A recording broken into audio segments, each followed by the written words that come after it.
What is your bullion dealer not telling you? That is today's topic. Plus, of course, we take a look at gold and silver and the platinum prices as usual. Use the time codes below to go to your favorite part right away. But look, if you're joining us live, you get to enjoy everything we do here at Good Morning Stackers, your weekdaily live show all about gold, silver, bullion, economic news, and some interesting topics like today. What is your bullion dealer not telling you? How would I know? I've worked for 3 major bullion dealers. My name is Joe Main. Of course, in the first 1 minute of the show, we do the Synchronised Slurp. That's where you grab a tasty beverage of your choice. The rule is you must slurp it audibly, okay? We're using the honor system here. It doesn't matter where you are within the world, and we have many subscribers from all around the world. So we'll do some shout outs and then we'll get to the topic. We'll do some analysis. It's going to be a great time. Here we go. In 3, 2, 1, go. Great to see you on a Thursday, July the 18th at 2024 at 9:30 a.m. Of course, if you're watching this in Australia, you're watching it in Australia. If you're watching this from anywhere else around the world, particularly from the States, we're living in the future here. Of course, it's Wednesday evening for you. So how about we'll tell you what the prices are doing now, and then you go make your trades accordingly, and then you'll just rake all the dollars in. So let's do some, we'll do some, what are the check here? Yep, okay, so we're streaming, great, streaming on YouTube, streaming on Facebook as well. The Twitter hasn't been working recently just because of, I don't know, something or other, but that's okay. You can find me at GM Stackers on Twitter if you like. Let's do some shout outs, then we'll be talking about secrets of the bullion dealers. Oh, well, this is big. I think it'll be interesting. Pete Repeat says, GMS, great to see you. GMS, oh, happy, says Black Hole, happy Rectangular Dragon release day. It has been released today. That's right.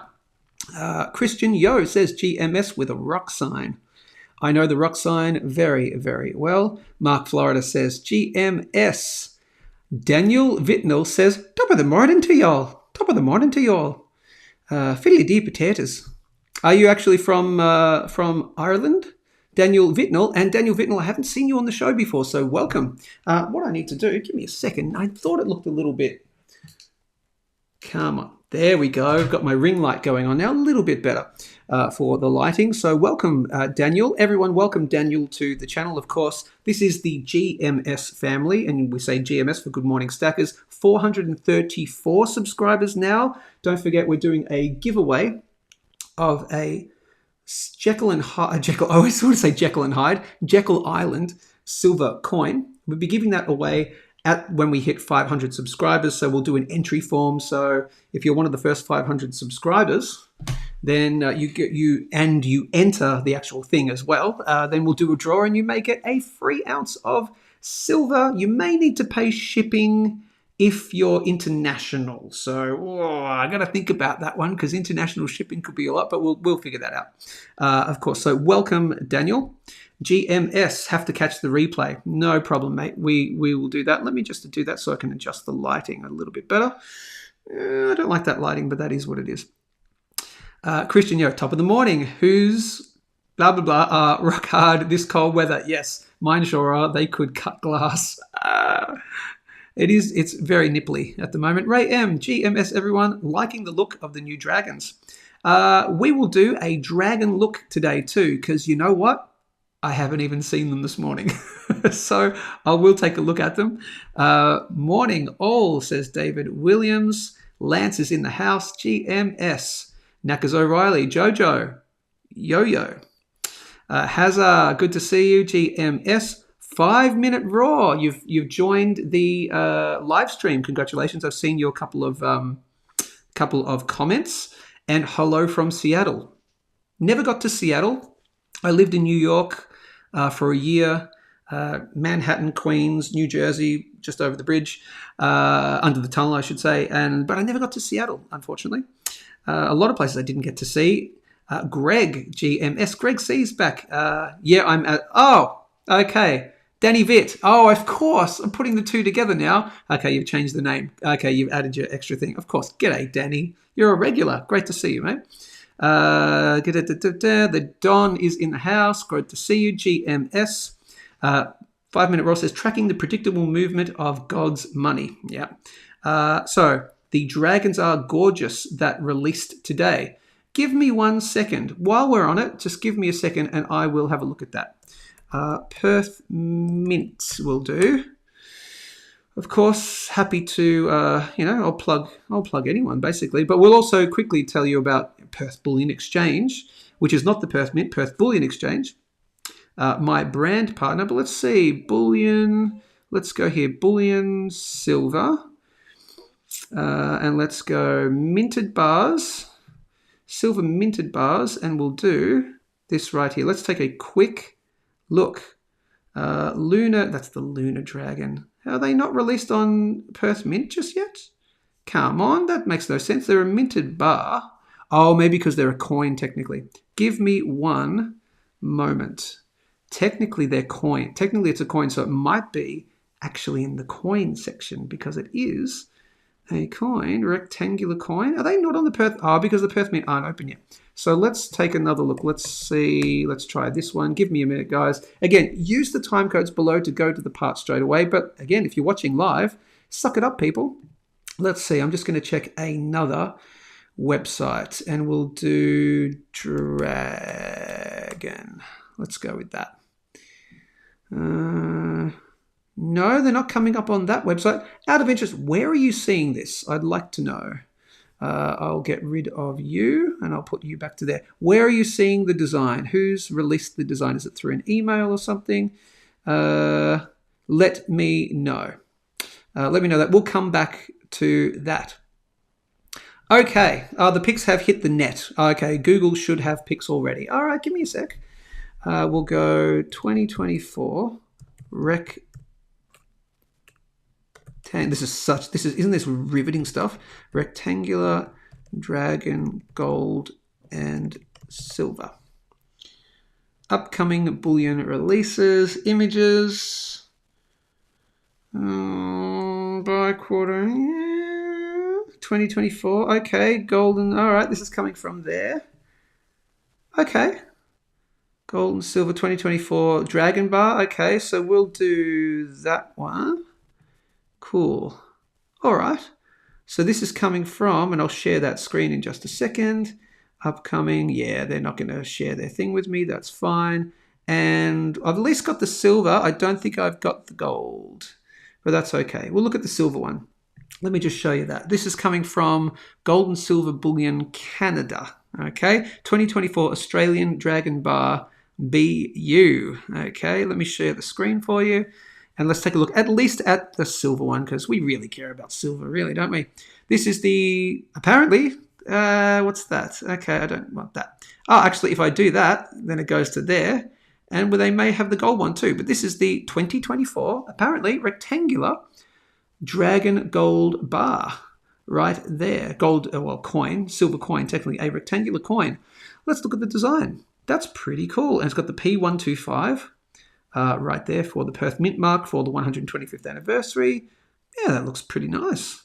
It would look so good up close. So let's do, out of interest, let's do Gold Dragon 2024. Who are these guys? Gold and Silver Bullion Canada. Right, if you live in if you live in Canada, go buy from Gold and Silver Bullion Canada. I can't vouch for their prices, can't vouch for anything else.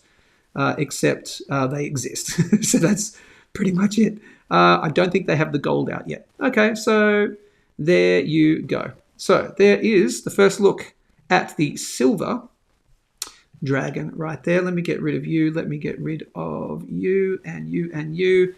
If you can post a picture in the chat, which I'm not sure if you can or you can't, post a picture of the gold ones. Okay, so morning, Joe. Good morning, Jason. Ainslie has them up. Yeah, that's quite possible. Well, I'm sure they do. If you said they do, they probably do. And Wynyard Coins here have them as well. Gorgeous. The gold will be impressive. Yep, probably will be. Okay, here we go, people. Time code. Let's talk about what your bullion dealer won't tell you, or at least what they may not be telling you. Okay, and I'm going to do a couple of caveats for this, of course. Now, some of these things these things, they actually may not shock you. So I'm not going to, that's why I didn't do a title like Shocking Secrets of the Bullion Dealers, What You Don't Know, Bullion Dealers Exposed, anything like that. But it's things that you may not be aware of. You may have thought of, oh yeah, they probably do that. But I'm here to confirm for you the things that they definitely do. Now, how would I know? I'm Joe Main. I've worked for 3 major bullion dealers in Australia. In 2013 to 2016, I worked for Goldstackers. They were the Mavericks at the time. They were the underdogs, and they're one of the big ones. Now, I was the first Bullion Now employee, as you know. So I worked there for 3 years in customer service, and I started and launched and grew their YouTube channel. Then about halfway through, I moved purely to, I sometimes served customers still when there was overflow, and I love all my customers and I love serving customers. But I moved purely into the social media. I only did the YouTube content and the other stuff because I really had to focus on that. And then after Bullion Now, I moved to Ainslie. Speaking of, just before, where I helped to revitalize their channel, their YouTube channel. They had like 1,000 subscribers. It was a bit of a copy and paste job, not their fault. They were working with other people and all this sort of stuff. It was a bit of it could have been revitalized. So I came in and helped to revitalize it. I'm not working for any bullion dealer right now. I do this show and I help businesses launch and grow on YouTube. If you have a business, any kind of business, doesn't have to be a bullion dealer. I work with other clients too. I'll help you grow your customer base by teaching you the skills of creating consistently engaging content. However, so I've worked for 3 major bullion dealers. I also started my own bullion dealer for about a year. In 2017 to 2018. A few things happened there and that went by the wayside. But I have had a full backseat into the full workings of bullion dealers. So here's just a few interesting things that your bullion dealers probably won't tell you. You've probably guessed this happens, but it's not shocking stuff. But here we go. So let's look at my notes here. I'll tell you the first one. Will I go in... Oh, which one will I go with? I'll do probably the one you probably guess first, and then what I'll also get you to do is I want you to post any questions that you have for someone who's worked at a bullion dealer for 11 years at 3 different bullion dealers and my own. Ask any questions about the back end of stuff, and I'll confirm or deny or say I don't know. Okay, but here's the first one.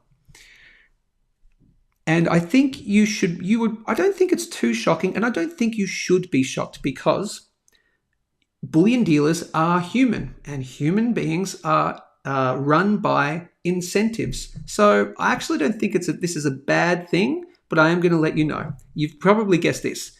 Bullion dealers sometimes buy back stock as brand new. There's the first secret of the bullion dealers. I can't speak for every single bullion dealer in the world. But from experience from every single bullion dealer that I've worked for, bullion dealers sometimes, not all the time, sometimes buy when they've bought back stuff from a customer, and it makes complete sense. And I don't think anyone should be, oh my God, there's my thumbnail.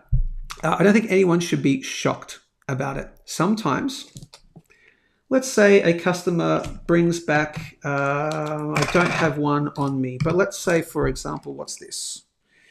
This is let's say we're in 2023, okay? For example, let's say we're in 2020. So let's say this was last year, and the Australian Brumby 2023 coin has been released in that year. Let's say within a few months' time. And let's say for some reason someone bought them from anywhere else, and they come back to the bullion dealer that I happen to be working for, or any bullion dealer. Again, I can't speak for all bullion dealers. And they, amongst other things, they sell back a completely brand new looking Australian Brumby 2023, assuming we're in last year. Okay. And actually, I'll give you a heads up on some other stuff too. Okay. And let's say, and you take a look at the coin, and you go, wow, this is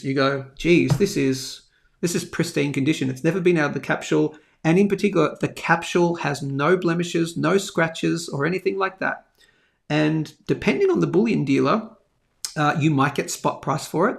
When I worked at Goldstackers, Goldstackers did spot price. Then Goldstackers were bought out by another company, and then they didn't do spot price anymore.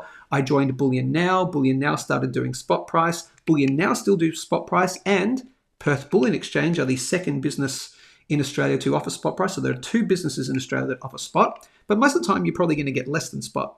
So we're buying back from you at spot or less.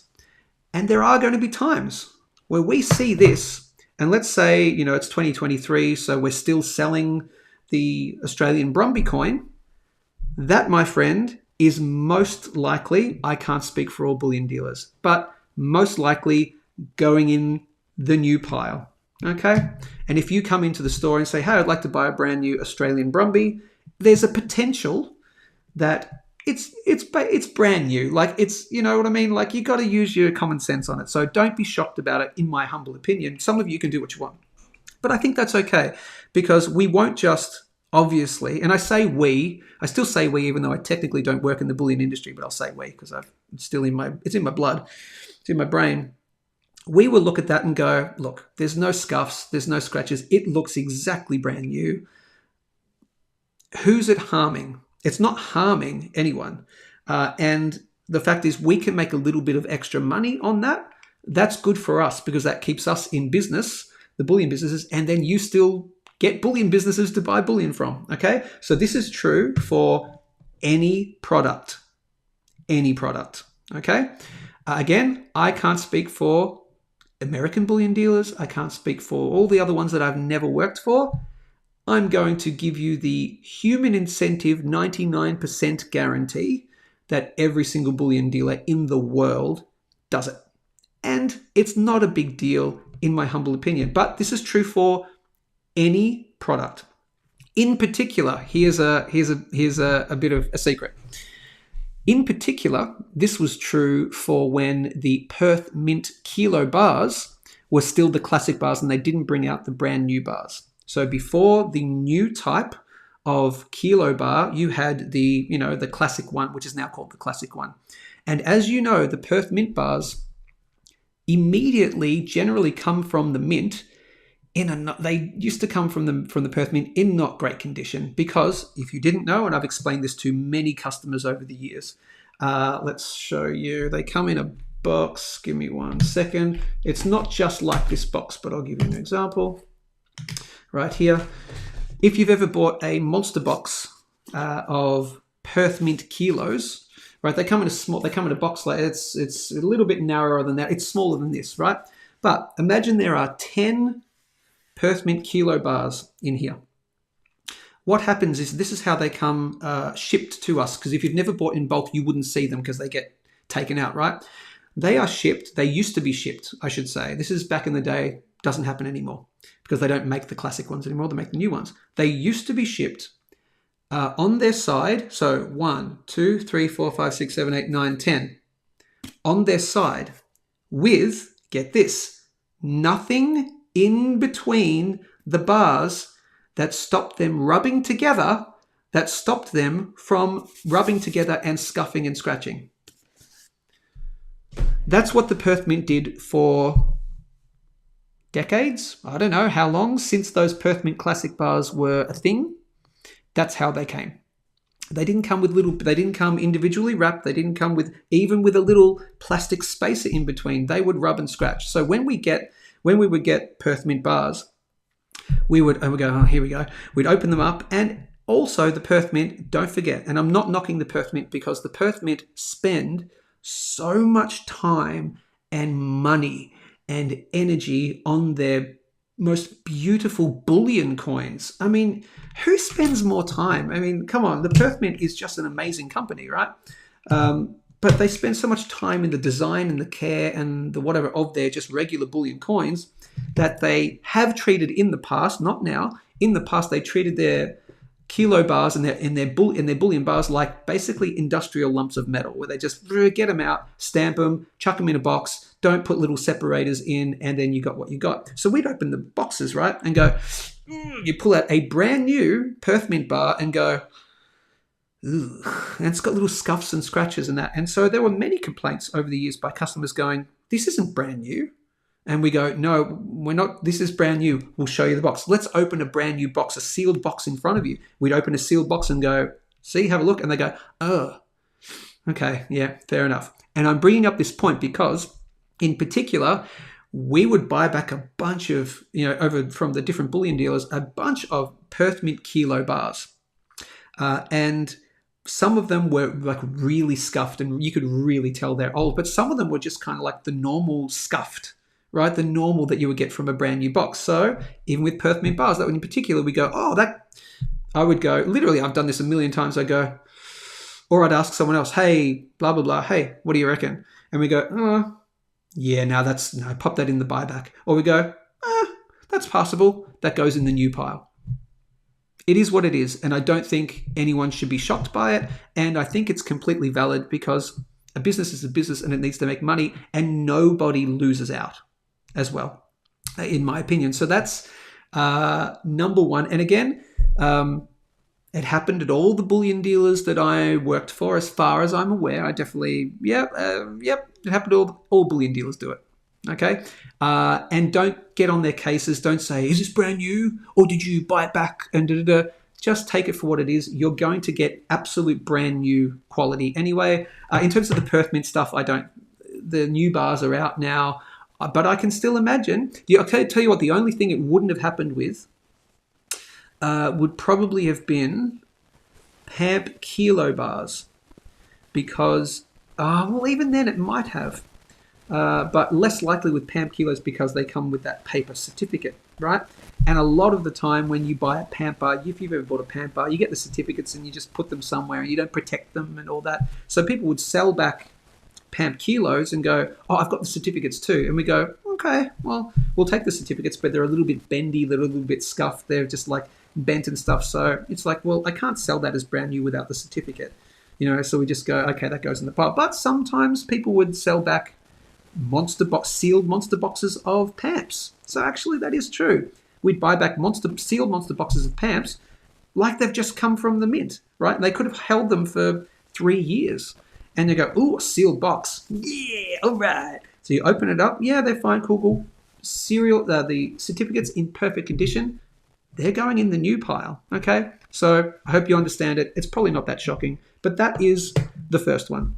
I'm going to get all your comments after I do all of these, or should I take a couple of quick comments now? Let's look. If it's new, it's new, mate. All good. Yeah, exactly right. So that is, yeah, exactly. I agree. So Len says, it doesn't matter if it's new or whatever. It's the price to spot I compare. You would be surprised though that some people really would care whether it's new or not. Whether some people might be like, I can't believe they're making extra profit. But again, it's not a big deal. In my humble opinion, Jason Ashworth says, if it's new, it's new, mate. All good. Fantastic. Check Facebook, Joe. Tagged you a photo of the gold one. I will do that. Thank you very much. So that is secret number 1. We sell stuff as brand new. Okay? We sell buybacks as brand new. That's pretty obvious. Okay. Number 2. Let's see, I've got a few more here. We sometimes... Yeah, okay, I'll let this one in. This may be one that you don't realize, and this doesn't really affect you, but it's just something to know. Sometimes, and I will not speak for all bullion dealers on this, but sometimes bullion dealers lose a lot of money. Sometimes the bullion dealers can lose a lot of money. In particular, what am I talking about? I'm talking about hedging. So if you're not sure what most bullion dealers would do, and I can't talk for the little coin shops and all this kind of stuff, but major bullion dealers, they hedge. So what they need to do is, let's say, for example, a bullion dealer, this is how people who are not stackers think bullion dealers operate. They think bullion dealers operate by buying all their gold and silver years ago at much lower prices, and then they're just slowly selling it, and then they're making these big profits in between. If bullion dealers did it that way, they'd go out of business pretty quickly because the price fluctuates, right? So how the bullion dealers actually work, and you guys already know this, but this is for anyone watching new, bullion dealers hedge. They have to be even at the end of the day with what they've sold and what they've bought. And they want to, basically, if you could, the perfect world, here is how it would work. You come into the store, you buy one silver coin at $50, right? Then in a perfect world, we immediately, as soon as you've paid for that thing, we go out the back and we buy one silver coin from the Perth Mint, or one silver coin from here, or one silver coin from there, trying to get it at the exact same spot price that it was when you sold it back to us, when you bought from us, okay? So we're trying to not expose ourselves to the up and down in the spot price. All we're trying to do is break even with the spot price, and then we're just making that little margin on top, that premium. That's how in a perfect world it works. But because we don't live in a perfect world, we can't do it one for one every single transaction, because we'd be just going out the back trying to calling the bullion dealers, calling the mints and all that. So basically it happens once a day, maybe twice a day. It could happen more, but sort of bare minimum once a day. However, and there will be this fluctuation in spot price. I will answer that question, Jason. No, they are not. Well, it's a version of that. I'll come back in a second. But basically, at the end of the day, let's say a bullion dealer sells 200 ounces or 500 ounces, let's say 1,000, sells 1,000 ounces of silver in a day. The end of that day, the bullion dealer wants to literally buy, or hedge using paper. They do sometimes hedge using paper, and all bullion dealers have hedged using paper, in my opinion. I can only speak for the ones that I've done. But most of the time, you're going out and buying physical. So then if you sell 1,000 ounces of silver in the day, you've got to go out and purchase 1,000 ounces of silver from various mints. Doesn't matter, as long as it equals 1,000, and because you're trying to capture that spot price as similar as possible. Here's where bullion dealers have, and I know they try not to, and some try to, but you can get really caught out. Let's say there's a massive difference. Let's say a black swan event happens. Now, this is not for no fault of someone's own. Let's say in a black swan event, for some reason, the bullion dealer's open, sells 1,000 ounces of silver in a day at, let's say, $50 per spot. Now, let's say, for example, at the end of the day, something's happened in the world. Let's talk a black swan, and the price of silver has gone right up. Let's say it's gone up $5 an ounce. Now the bullion dealer's losing, right? And now the bullion dealer has basically lost all of it has to break even now because it's buying its metal at $55 an ounce, right? So there's basically all your premium gone, right? But even this in this black swan event probably doesn't happen scenario. Let's say on that same day it's jumped up $10 an ounce. Well, now you're losing money, okay? But what more happens, and this is the fault of the bullion dealer. The bullion dealer sometimes, either through not enough time, or does the thing where every bullion dealer at some point's gone, I have a good feeling overnight that we're at a pretty bit of a high price. I think I'll wait till tomorrow because I think spot will be lower. They play that game. Now, I'm not going to say, sorry, I shouldn't say every bullion dealer. I know some bullion dealers have done that.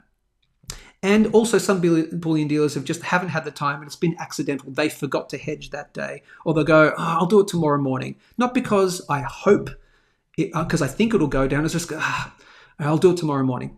And then something happens and they get caught out, and they're now hedging at a much higher price. They're buying back at a much, much higher price. And they get caught out and they can lose lots of money, and they have. So that's just something that a bullion dealer won't tell you. It doesn't really affect you as such, but they can get caught out sometimes. But most bullion dealers aren't trying to play that game. You just want to buy and sell at the same spot price as much as possible.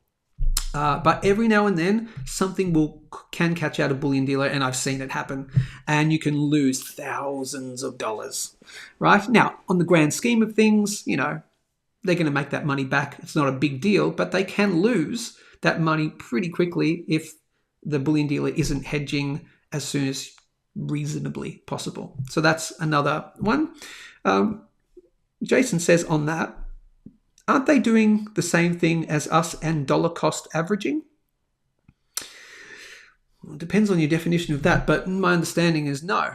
It's not, no, because they want to capture. They're not dollar cost averaging, no. No, they're not buying They're not doing that. No. So they're wanting to sell and buy at around about the same spot price to capture that, to lock that in, and then you're making the spread over time. So that's an interesting one. Here's another one which you do need to know about. And this is probably, I'll put 2 in 1. And then this will probably be the last 2. Get your questions in. Any questions you want to know about the back-end workings of a bullion dealer, get your questions in right now. We'll answer it. Then after this, we'll do the synchronized slurp once more. Quick little plug. And then we'll do gold, silver, and platinum price analysis. Here's one that you really do need to know about. And of course, in a perfect world, this wouldn't occur, but this is pretty obvious, but I am going to reveal it as, yeah, of course, this is a thing. Bullion dealers have favorite customers. Bullion dealers play favorites. If they say they don't, that's not true, because we're human beings just like anyone else. And, you know, have you ever worked at a retail store and you've got your favorite customers who you might, you know, give them a little extra discount or hold back some of the good stock for them? So we do play favorites. And I'll give you a top tip on this as well. So I guess that's we play favorites, and also the other thing that bullion dealers may not tell you, and I'll lump this into the 2, is we keep stock back. We do keep stock back, and sometimes it's for our favorite customers. Or let me put it in a different way. I can put it in the opposite way. Sometimes we will tell you that we don't have stock of something if we don't like you. Sometimes we'll just give you the, oh yeah, no, we're all out of that. No, we don't have any more. Sorry. Sometimes we'll do that. Now, sometimes it's not malicious, but sometimes because we just want to hold it back because we know we've got, you know, one of our favorite customers coming in next week, so we'll just hold a few back, something like that. But here's where it particularly happens, okay? Do you know, for example, all the bullion dealers that have what they call their low premium or their mystery box or all that? And out of interest, that was championed, or that was started by the term low premium was actually started by, as far as I know, because I was there, started by Goldstackers when I first worked for them. Mark and Ben, the bosses of Goldstackers at the time, they don't own the businesses anymore, started calling that low premium stuff. And they started that, as far as I'm aware, at least in Australia, started the whole, the buyback bucket, the low premium bucket, particularly the buyback. So I'm not talking about low premium. My apologies. I'm not talking about low premium. I'm talking about buybacks. So, you know, the buyback box, the mystery box. Here's how not to be one of the favorites. Here's how not to be one of the favorites. Be a customer who is not familiar to that bullion business. Be a random customer who emails or calls or comes in for the first or few times and goes, "Hey, mate, I hear you got some buybacks. What do you got in your buybacks, mate? You got anything good? What do you got?" "Oh, yeah, no, you give me the good stuff." Oh, man, how many customers had I had who would come in with that ego, that attitude? And I'm sorry, I'm just going to tell you, I'm a human being. I'm going to respond to, you know, how human beings treat me. And they come in and go, "Hey, mate, how you going? You're going to give me the good stuff, aren't you? You give me the good stuff? Yeah. You make sure." I've had people say to me, "Make sure you get me a good one, okay?" You're not getting a good one. Trust me when I tell you. This is not just me. This is any human being working behind the counter. If you come up to us and go, "Hey, mate, what you got? What do you got?" Make sure you get me a good one, all right? "Oh, can I look through your... Hey, bring out the box. Bring out the box. I want to search through your thing." Trust me when I tell you, you're not getting that. Now, bullion dealers, and particularly a couple of bullion dealers I've worked for, sometimes we would say to a customer, "Look, it's a lucky dip. You know, you get what you get. You tell me you want 10 ounces of buyback silver. I go out to the tub and I just go, oh, like that, and you get what you get." That's not even true as well. Sometimes it is. That's not even true. We're actually still looking through the box and going, "Oh, okay, so he ordered 10 ounces. He wasn't an asshole. So okay, I'll get a couple of those ones, or a few XAG bars. Oh, there's a panda in there. Yeah, okay. Right. So sometimes we would do it for new customers because they weren't pushy about it. Oh, I'll just have some buyback. And we want to please the customers. So we want them to come back again. So we go, oh, we'll give them a little good one too. Oh, a 2012 Kookaburra. All right, yeah, okay. So give us some generic stuff, and there you go, mate. Oh, we found it, and they're so happy, and we're happy to do that. But if you're not a nice person, we'll just literally say to you, "Oh yeah, it's whatever, man. We just do that," and then we just go, no good stuff for you." There you go.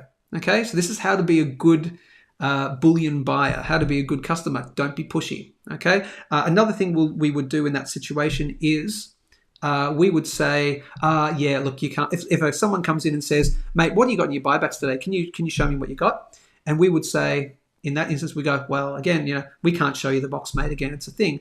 But if it's a regular customer, and we've certainly done this, if you're not pushy and you're a regular customer, we'll actually bring the box out for you and you can have a rummage for yourself. Why? Because you're a regular customer. You've been around for a long time. We know you. We trust you. You're a nice person. Okay. So we absolutely play favorites. So if you want to be a favorite, don't be pushy. Don't come in the first time and don't email and call and say, what do you got in your buybacks today? It's just more likely that we're not going to help you. Right, so don't be pushy on it, but sometimes we'll give you the box and go, oh, and you'll go, oh, I don't know, I'll check that and that. All depends on what the box is in at the box at the time. So we play favorites, and we play favorites with discounts too. Not all discounts are the same. Of course, bullion dealers operate on very, very small margins. As I say, we hedge, and therefore we're not making these massive profits because we bought years ago. Okay. We're making these small little premiums, go away, whatever that is.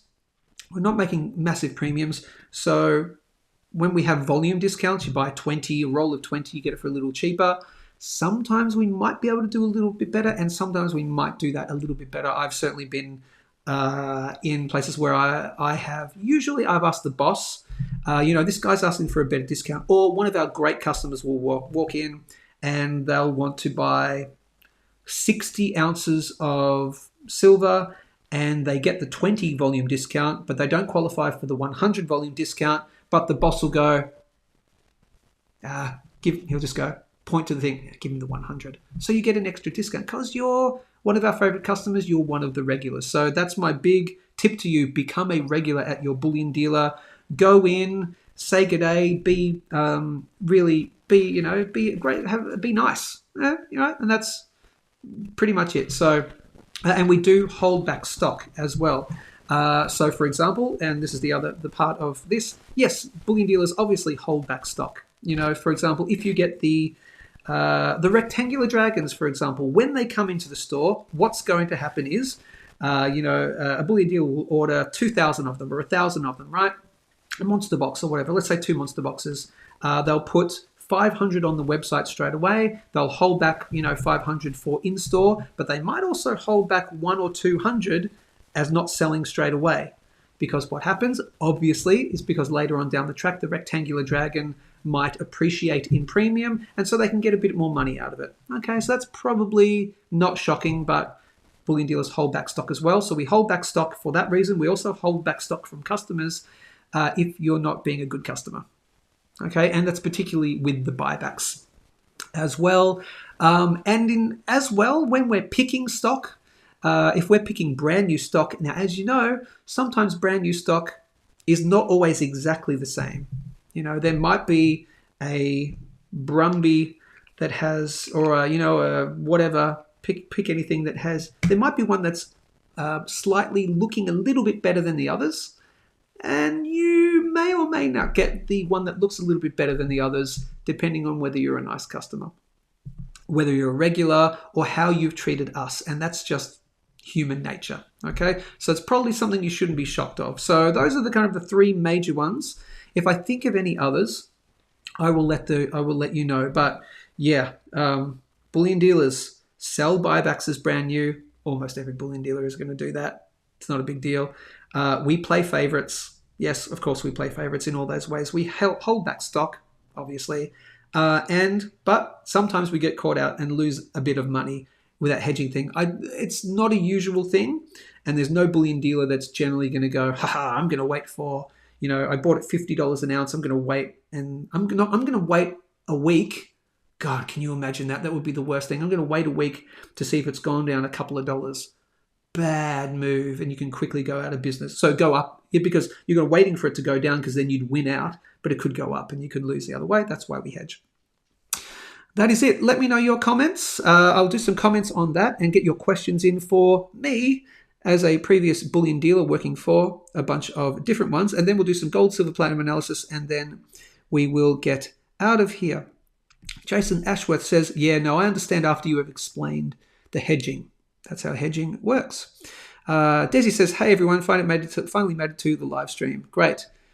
Desi said, my favorite, the buyback box. Yes, it is.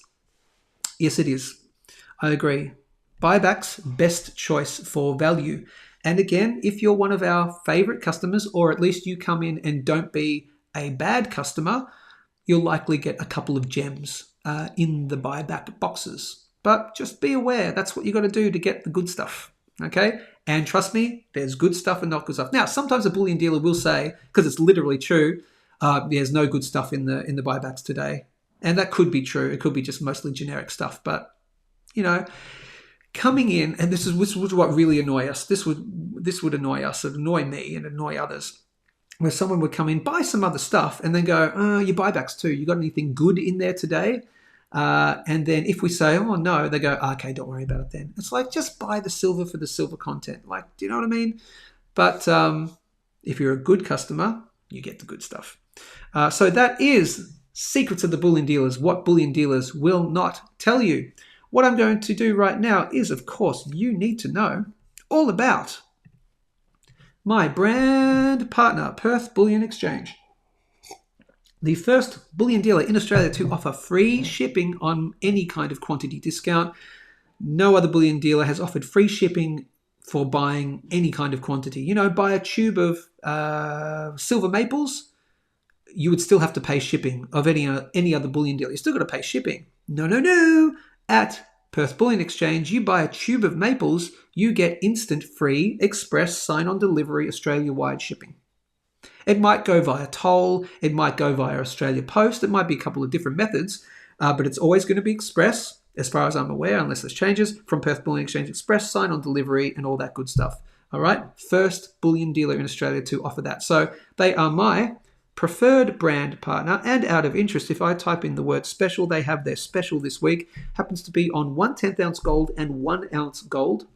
The Scottsdale Barbados Trident coins in the 1/10 ounce right here and the 1 ounce right here, $25 off, plus you still get free shipping if you buy over a certain amount. And for the 1 ounce, $10 off the 1/10 ounce, plus you still get free shipping if you buy over a certain amount. I think it's over 10 as far as I'm aware. Yeah. And don't forget, they just got in the 2024 Star Wars Beskar bars too. So those are the two specials. Plus they did an unboxing. So that is Perth Bullion Exchange, perthbullion.com.au. Time codes. Let's talk about gold, silver, and platinum. Let's see what the prices have done overnight, and then we'll do some quick analysis. Then we'll get out of here because, as you know, you've got stuff to do, and I've got stuff to do too, including that's the volume button, which I don't want. That's that. I want the... Nope, that's the volume button again. I can't see here. I want that. Oh, no, it's all up. So the brightness is up. Here is gold. Gold on the daily time frame, priced in US dollars currently. 2,458 US dollars. What were we talking about yesterday? We were talking about a potential area of resistance which sat somewhere between the top end of this right here at 2,470 and this trend line right here at 2,480. I was suggesting that it might be a small area of resistance. Why? Well, because the top end of this area right here was a key Fibonacci level from a very old high and a very old low. And of course, obviously, this is a trend line, and you tend to find some resistance at major trend lines like that. Look at this major trend line forming there, major trend line forming there. a spike up to here wasn't going to be surprising, okay? Where we go from here, I don't know, people, because I don't have a crystal ball. But I did expect some resistance around about this area, and of course, we've certainly seen that. Again, that's really obvious stuff for anyone who knows a little bit of TA kind of stuff, right?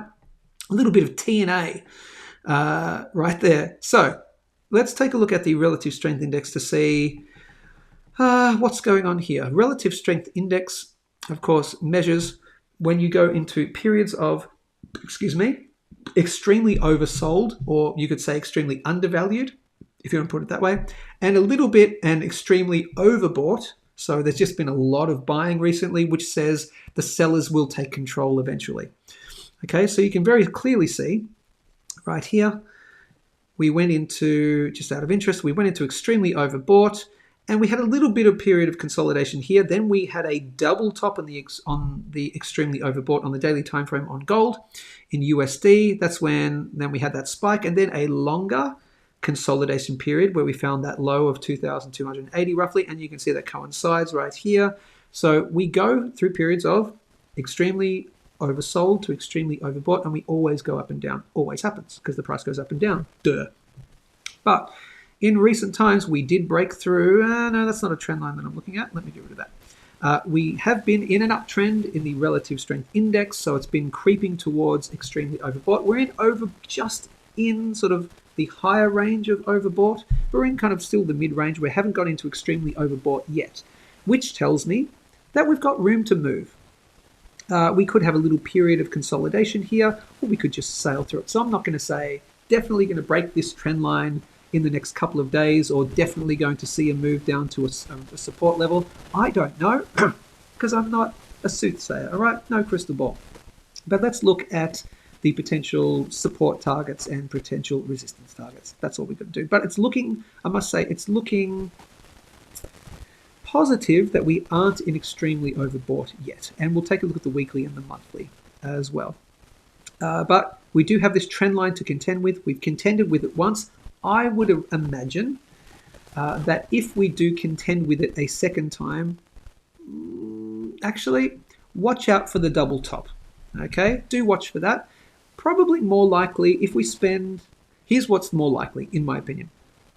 If we were to break up today, and this is a fake out, and we head right back up to 2080, there's a possibility that that's a double top.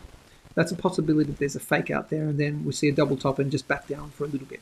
I don't think gold's done by any stretch of the means. We're not at any kind of major peak or anything like that. But I would say if we consolidate for a few days and then we come back up to test this trend line, it's much more likely to be taken out. Okay, so just watch this trend line. Depends where it is. It's around about your 2,480. It's great to see that gold is in new all-time highs. We're going to see further all-time highs coming probably really soon, I'd imagine.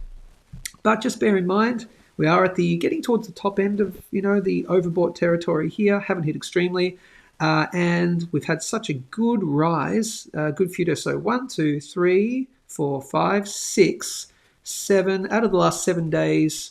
5 of them have been green days. Okay, green days, great band. So a move down in the next couple of days just is not surprising. So don't be surprised. These two support levels I'd be looking at right here are, I would say, yes. Yeah, look, there's a couple. You can see the top end right there. I would say the major one, I'll keep the major one at 2,400 right here. So look, we could see some interim levels. I'm not going to bother about interim levels. We could just range between here and here. So between 2,400 and 2,480 is the current range at the moment. Don't worry about the little bits in between, because while you should be just dollar cost averaging anyway, buy when you can, and don't worry about the small blips. Okay. But watch 2,400 as the support. Why? It's been my final support for new all-time highs. We broke above it. We broke above it here, made a new all-time high. We broke above it here, held above it, made a new all-time high. So I would say 2,400, key support level. That's pretty much all you need to know. And resistance levels, that trend line right there. And watch for the following. Watch for the following, which is what will very likely happen. When we break this trend line, it will break out to the upside and it will go up decently probably at least up to, well, at least up to 2,500, but probably more. Let's do a little quick bit of Fibonacci from this high and this low. Let's see if there's any little level right there. Yes, I would say watch at least. Watch $2,525, so 2,525. Watch that as the potential. If we break out to there. What will happen, not 100%, what's likely to happen, I'd give it an 80% chance, is that when you break out of this trend line, you will come back to visit this trend line right here. It will come back to test it as support. If it fails to hold that support, down she goes, at least probably down to that $2,400 level to test it. If it breaks out, when it breaks out, if it does retest, which it probably will, and it holds a support, then we're probably good to go on our merry way to continue higher. So just watch out for that. Do I say any of this with 100% certainty? No. Why? I don't do that. And any person who says definites, you shouldn't be listening to. So that is gold on those timeframes. I did say I'd show you the weekly relative strength index. That's the logarithmic scale. Here's the weekly relative strength index. What you'll notice, the peak right there, and then we had that dip, then we had this little level right here. Oh, I also wanted to show you that, but give me 1 second.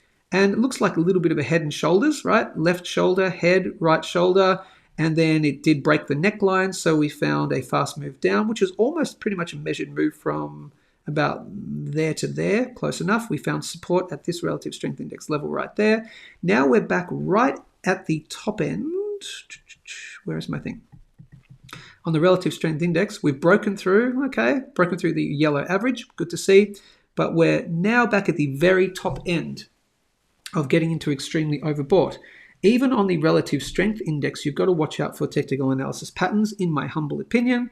Watch out for the dead cat bounce. Potentially, not saying this is happening, just saying watch out for it. Where you have a peak, then a trough, then you come back up. It looks like the relief rally in when you're talking about normal prices, and just watch for a potential resistance level there. Definitely not saying it's happening. I don't give you any kind of percentage, but just watch out for it, okay? Because we are heading back quite quickly into extremely overbought territory, which is unusual to head so quickly back into extremely overbought territory once you've spent some time in there. So just watch that area there, okay? Am I saying we're definitely dipping from here? No, just keep an eye out on it. That is on the weekly time frame, and I'll show it to you on the monthly. Now, relative strength index on the monthly time frame for gold, we are already in, and it's good to see because you've got some room to move. We are in extremely overbought on the relative strength index on the monthly time frame. As I said last week, and I said yesterday, I was wrong about this pattern not playing out. I didn't think this pattern would play out where we're going to see this spike, this red candle, and then the following month be a huge green God candle. I didn't see that happening. I was more likely to see lower prices from there. I was wrong. Can I be wrong? Yes, of course I can. I don't know how sustained that is, but look, it's great to see we're in extremely overbought. We are in extremely overbought. So this peak will come to an end at some point because we have been extremely overbought. I'm not talking about the quarterly, the 6 monthly, the yearly, any of that. Just on the monthly, we're starting to get into extremely overbought. You can spend many months up in this area here. Look at this. You can spend, you can't see that. You can spend right here months and months and months, and it ticks over eventually. So we're on the upward swing right here. So you could spend the next couple of months just pumping. You could pump potentially, I'm not saying it is, but you could pump potentially all the way to the bottom end of my little reasonable target there, interim target, $2,875 to $3,000. Why is that $2,875 so specific? Because it's a key Fibonacci, but I did that in yesterday's show from a certain high and a certain low. So that's the kind of range where I think we could potentially have a decent top out at, not a full top out for years and years to come, but just watch that area, $2,875 to $3,000, which is the psychological value. But we are an extremely overbought already, so just keep that in the back of your mind. But that's certainly room to move upwards. Okay, that is gold. Let's take a look at silver. Silver on the daily time frame, $30.30. Okay, we're back below the $31 final hurdle. If you're new to my channel, what am I talking about? $31 is the final hurdle for me. Where is that thing where I can get rid of that? There you go. What am I talking about? Right there. $31 is my final hurdle that we need to, in my humble opinion, we need to close a month above 31 right here. Let me get rid of that for a second so you can see it much more clearly. There you go. $31, final hurdle, close on monthly. We've failed to do it 3 months in a row. It doesn't mean we'll continue to fail, but we've done it, failed to do it so far. We've still got 12, 13 days until the end of this month. Okay, but just out of interest, we're under there. Until we close a month, any month above 31, I have to remain 99% sure we're in a bull market. Okay, since we're above $26, we're 99% there in a bull market, but I'm not 100%, barring any black swan events. We're not 100% there until we close any month above 31. That is the huge signal for me personally. Why? Again, it's based on a major Fibonacci level from, and you guys know this, but for the new subscribers, from the old highs, let me do that so you can see it, the old highs of 1980 and the old lows of the early 90s. The $31 mark is the 0.618 Fibonacci level. See where that top blue line is right there? It's a very key level, and then we found resistance at before. So for me, I'm not saying 100% bull market till we're above 31. So we're below it right now. Back to the daily. Don't be scared though. It's not like we're in a bear market or anything like that. We're just below there. I think eventually we will close a month above 31. I'm very confident on that. I'd give that a 99% chance, seeing as though I'm 99% sure we're in a bull market at the moment. What you do want to watch out for is right here, and I'll pop it back in. I either deleted it or I'll just pop it back in. I'll put a new one right there. I would preferably like to see this spike here hold, preferably $29.80 US cents. You know, I've had that drawn in for a while as a level of resistance, and we certainly saw it as a level of resistance here, and we finally broke through that trend line. We broke above it, and it's great to see. Okay, just watch. You preferably don't want to close a day. You can spike down. You can have a spike down here, but preferably don't close a day. Definitely not a week or a month below $29.80. That would suggest to me, looks like we might actually end up testing the top end of my best buy zone, which is between 28 to 26 US dollars. Take a look at it on the relative strength index on the daily time frame. You can see we went into extremely overbought here. Okay, that generally signals some kind of top when you get into extremely overbought on the daily time frame, though, not forever. Okay, down here we made a play for it. We hovered above this support line here, and we're currently below it. We're also currently below the yellow average of the relative strength index, so we're down below it at the moment. Okay, so watch out for that support level at $29.80. Again, this is all weather report. If you're dollar cost averaging, it don't matter anyway. It's just out of interest. If you have some spare dry powder up your sleeve, you buy when right for you. If we have a dip to the $28 level, that's probably a really good level in my opinion. 26 would be quite a good level too. Not financial advice, all that stuff. And of course, as I've said, negating this, what would negate lower prices, holding above 29.80, coming back to test 31 again. I would suggest the hopefully fourth time is a charm. If when we break 31 you've got to hold above it on the monthly, then I'm like, go time, baby. In my opinion, not 100%, well 100%, but without black swans and all that. Watch out for obviously a little resistance level here at 32.50, the previous interim all-time high, but the next major all-time highs for me, as I've been saying, 37 to 40 US dollars. Watch out specifically for $38.50. Again, a key Fibonacci level from the old highs and the old lows of the 80s and the 90s. But I've given a range here of 37 to 40, which I think is the reasonable area that we would find a top in 2024. Could sail through it, but I'm just being conservative, 37 to 40. Watch around about there for some decent resistance on the daily and weekly time frame, most likely. Weekly relative strength index. Weekly relative strength index has ticked over, could be ticking down, okay? Because we did have this double top right here, there, and then I would not want to see it close below on the relative strength index. You don't want to see it break that. Closing any week on the relative strength index below that says some even lower prices coming. Okay, so, but we're above 29.80, so we're looking good so far. Okay, no reason for, panic. But even saying that, why would you panic if you're dollar cost averaging? Because you'd be getting in at a better price, right? You'd be averaging your cost down. So that is silver. Let's do the gold to silver ratio. We are back above. Gold is taking center stage still. And what do you know, people? Overnight, we've seen a resistance on the gold to silver ratio at... Sorry, I hate to be annoying. I hate to be that guy. But there are people out there who go, technical analysis is bullshit. It doesn't work. It's just tea leaf reading. Yeah, okay, cool. That could be true. Could be true. But, gee, what do you know?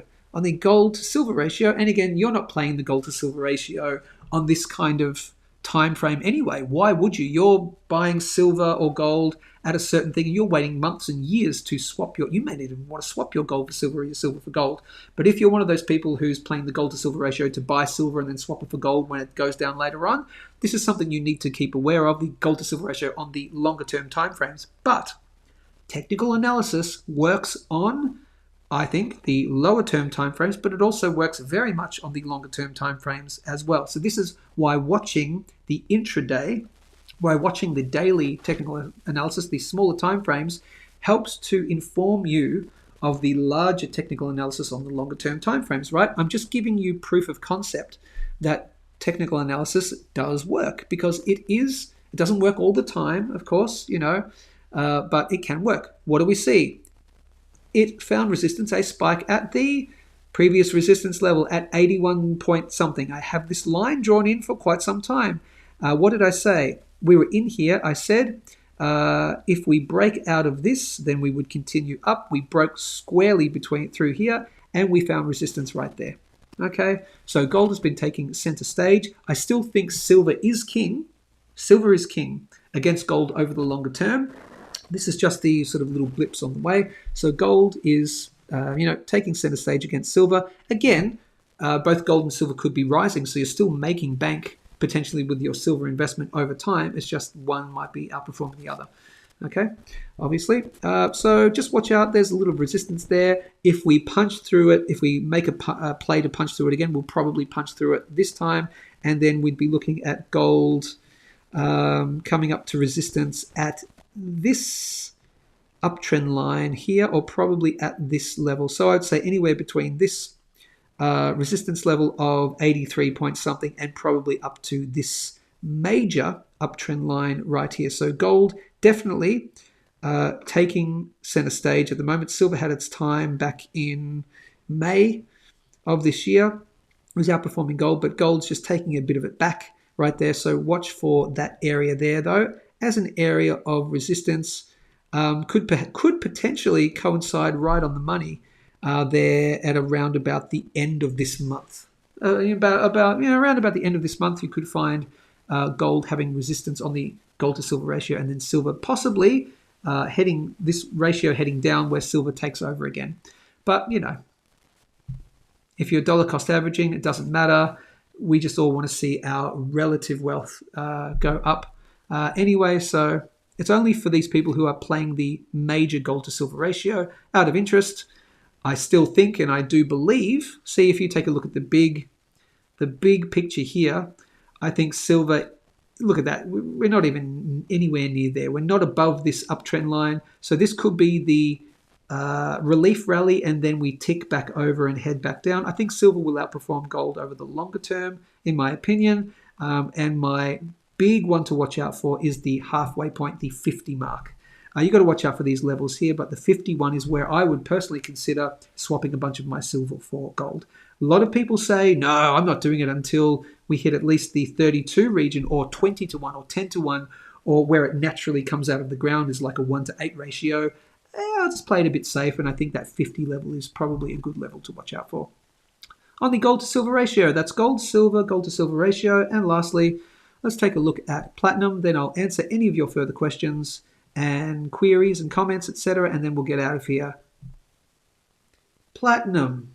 What do you know? Come on, people. Come on.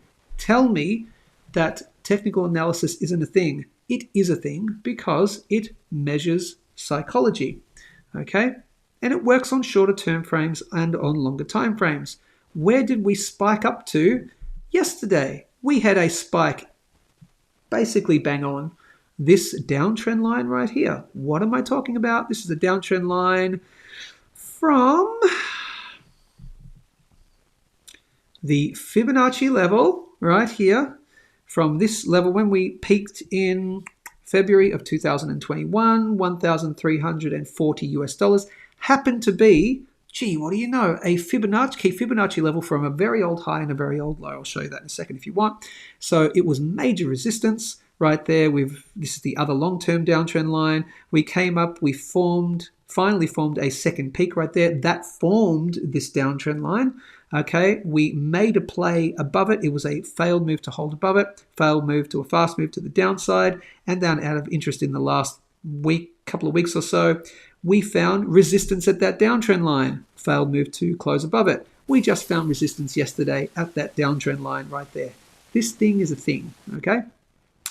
So this, as far as I'm concerned, this is still potentially a head and shoulders pattern playing out.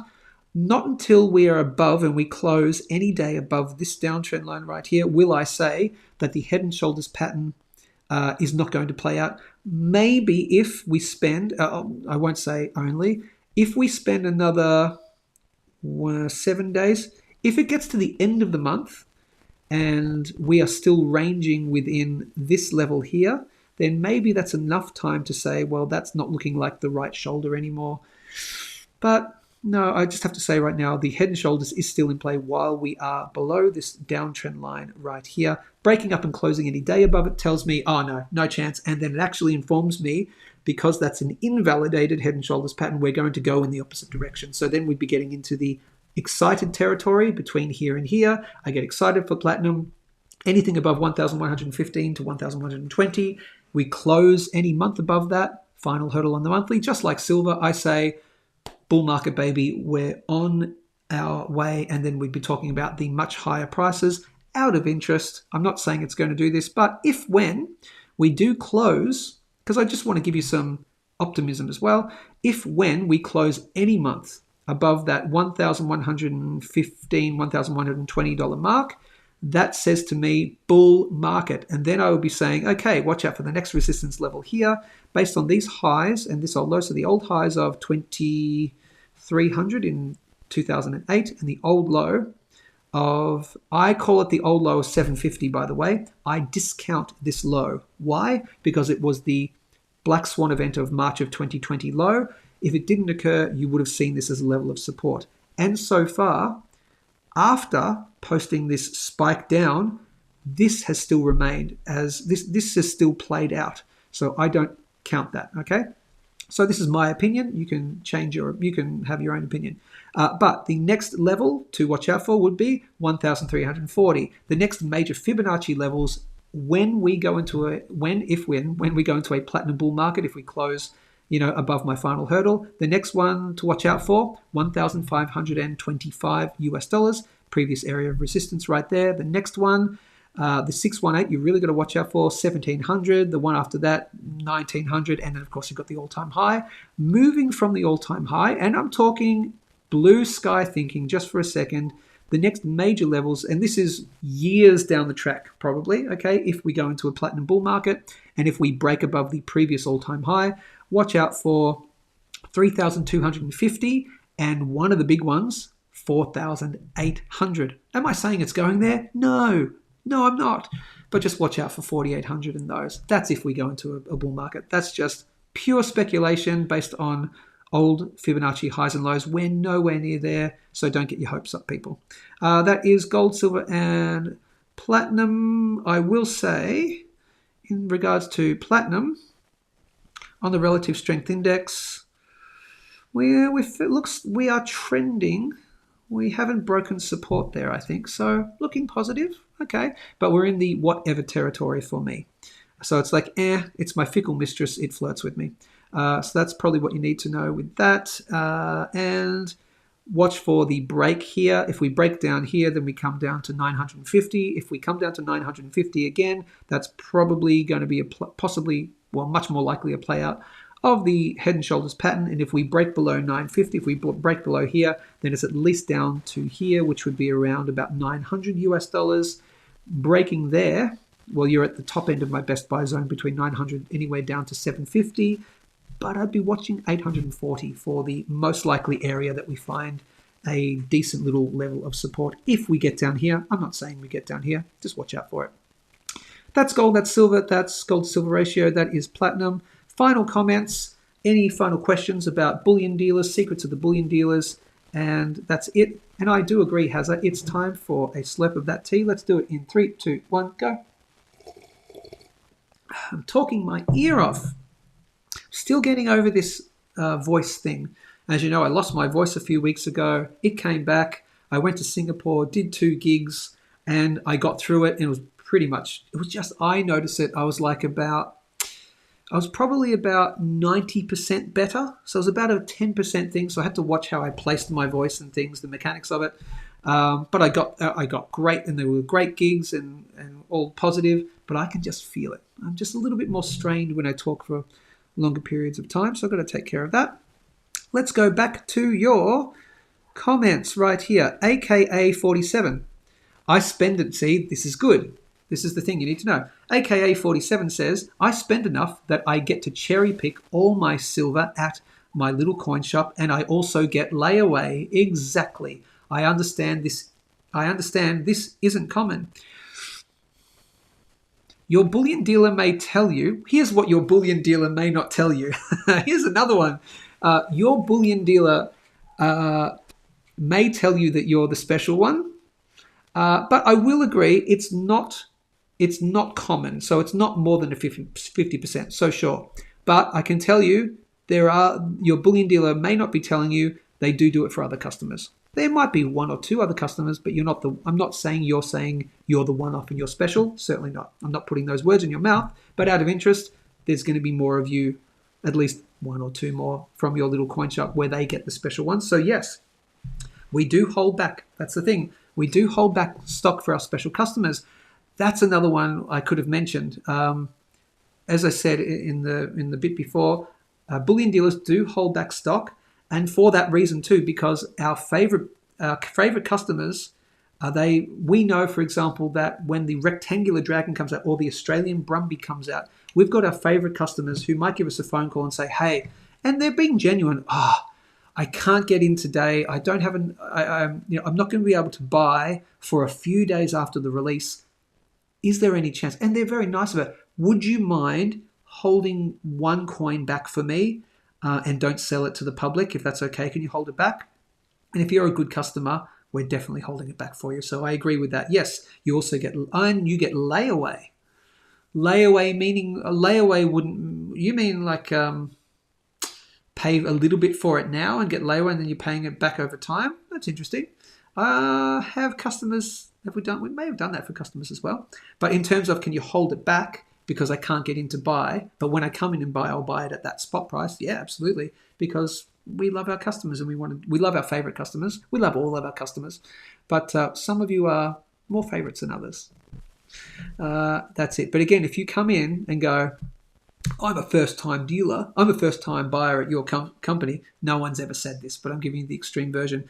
I'm a first-time buyer at your company. I can't get in tomorrow, and you're releasing the blah, blah, blah. Hold 2 back from me, and I'll come in tomorrow. No. No. We'll politely go, sorry, that's not part of the policy. Bye. Right? So get to know your bullion dealer and just be nice. But I can tell AK-47, you're one of those nice ones. Chris says, good morning, Slurpers. I mean, Stackers. Good morning, Slurpers. We could turn it into good morning, Slurpers. So Lance says tea leaves moving in. Yes, the tea leaves just happen to be moving in the right spots when we're talking about that. Jason Ashworth asks, as there is, so this is more of a statement, as there is a lot of computers doing the buying and selling these days, are the computers basically using technical analysis to make the decisions, making TA very valid? That is one of the, yes, potentially. So this is what I say about that. Whether or not, it depends how far you go with that, computers doing the buying and selling these days. Yes, of course, AI, trading things, yes, of course. They need to use some sort of rules because AI is code, so they have to be trained. And of course, who trains the AI? Humans. Humans have had many decades, hundreds of years of learning about technical analysis, so they're going to be using the TA rules. Fibonacci, I think, is one big one that they probably use because it's mathematical, and also trend lines and all that. So they're inputting the code. It's like when you're teaching an AI anything to do at the moment, giving them prompts. So yes, humans will be giving those computers, those trading algorithms, certain codes, certain rules, and TA will be part of that, and that hence does make TA very valid.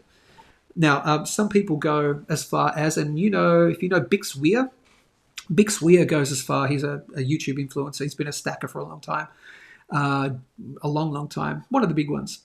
Bix Weir has his road to router theory, and basically that says that all markets, this is his opinion, I don't necessarily believe it, all markets have been computer manipulated since the 70s. And so he's like, well, they're all manipulated by the computers. And whether or not that's true, again, they have to be ruled by a certain code. And I think TA actually plays into that. So whether or not TA works because it's just pure market psychology, whether it's because it's completely computer manipulated all the markets, it's just we think we're, yes, or whether it's a combination of market psychology, which I think it is a market psychology, and some trading algorithms and computer thing. It all has to be based on rules, and those rules are put upon the AI by the humans, and then the humans know TA. So yes, I agree. That is it, people. I think time to go. Get your final synchronized slurp in. Here we go. In 3, 2, 1. Hit the like button for me right now. Hit the like button, and then we shall go. We will do the final Good Morning Stackers for the week tomorrow, your week daily live show. This has been What the Bullion Dealers Won't Tell You. Hope you found it informative and entertaining. Hope you didn't find it too shocking. Don't go and harass your bullion dealer and say, you're buying back stuff and selling it as brand new sometime. How dare you? But do learn the lesson of being a nice customer, being a regular customer, spending a bit of money in the one store, going into the thing if you can. Be one of the favorite customers, and you will get returns. You probably will get some favors in return. Okay, so that is it, people. That's been Good Morning Stackers. Good morning, Stackers. Oh, I got to turn that off, and then I'll do that again. Good morning, Stackers. Oh yeah, we're feeling fine. Thanks very much for watching Good Morning Stackers for Thursday, the 18th of July, 2024. Grab a tasty beverage. Let's get in the groove. Synchronized Slurp, we are on the move. Stay safe, stay informed, keep stacking, and I'll see you tomorrow. Have a great Thursday.